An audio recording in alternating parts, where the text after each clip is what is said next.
Good morning, students. Welcome back to chemistry classroom once again. I hope all of you have watched the last video. Today I am going to start the last portion of the first chapter, John Dalton. John Dalton was born on 6 September 1766 in England. He got his primary education in a rural school. His parents were too poor to support him any further. So at the age of 12, he took up a teaching job in a school. Later, he became a teacher in a college at Manchester. His academic field of interest was varied. He studied literature, mathematics, meteorology, and chemistry. In 1800, he left his job at the college and became the secretary of the Literary and the Philosophical Society of Manchester. In 1870, he was elected the president of the society and he also became a fellow of Royal Society. He got interested in the meteorology and maintained the weather record. So what is meteorology? It is the part of science that deals with the temperature, humidity of weather. At what time there were no aeroplanes and weather balloons, so he climbed hills to make his observation at different heights. At the age of 27, he published a book entitled Meteorological Observation and Essay. So you have to learn the name of the book that was published by John Dalton. The name of the book was Meteorological Observation and Essays. Surprisingly, he had earlier published a book on English grammar too. Next, the most fundamental thing. Dalton laid the foundation of modern science by advancing his atomic theory in 1803. So the most valuable contribution of John Dalton is his atomic theory. The salient features of the theory are as follows. Elements are made up of extremely small indivisible particles called atom. I mean, any kind of matter is made up of small particles that is known as atom, and atom is indivisible. If we try to break it, it may be divided into smaller particles, but that will be atom. The atoms of an element are all alike and differ from those of others. So atoms may be alike, I mean same, and they can be different from others. Atoms can neither be created nor destroyed. I mean matter can be neither created nor destroyed because matter is made of atoms. Atoms of different kinds combine among themselves to form compound. When atoms combine with each other, they form compound.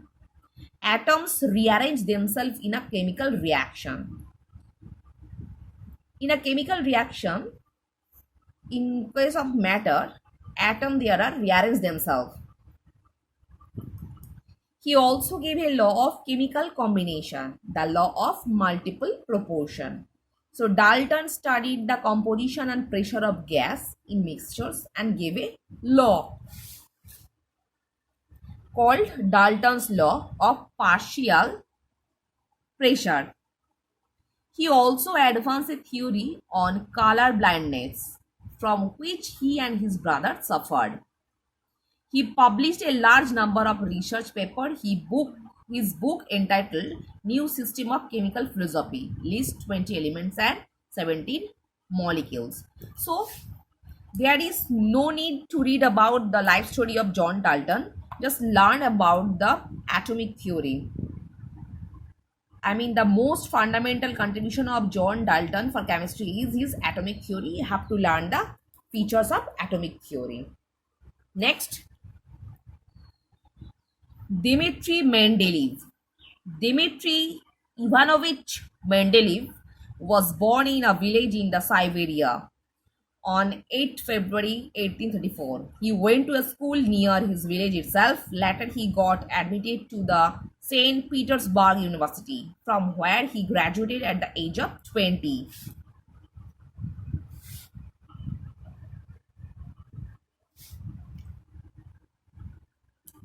When he was 30, he became a professor at the St. Petersburg University, where he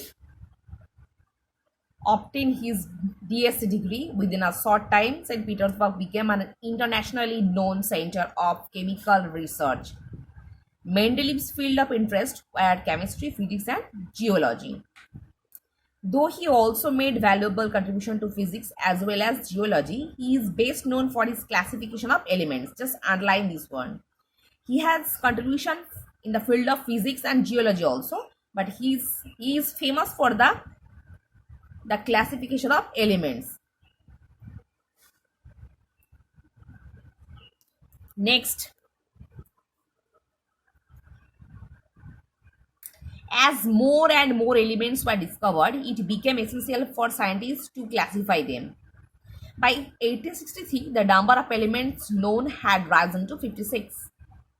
Many attempts were made by different scientists to classify them, but with little success.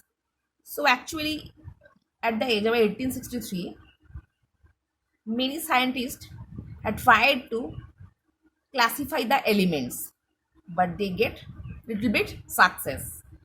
But Dmitry Mendeleev, basically known for the classification of its elements. Many attempts were made by different scientists to classify them, but with the little success. In 1869, Mendeleev put forward his periodic law, and he classified the elements on the basis of his law. He presented a table called periodic table of elements. So underline this one.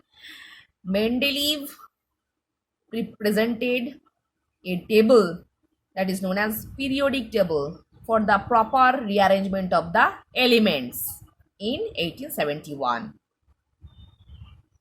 He brought a similar elements together in a column called group, and he kept these similar elements apart.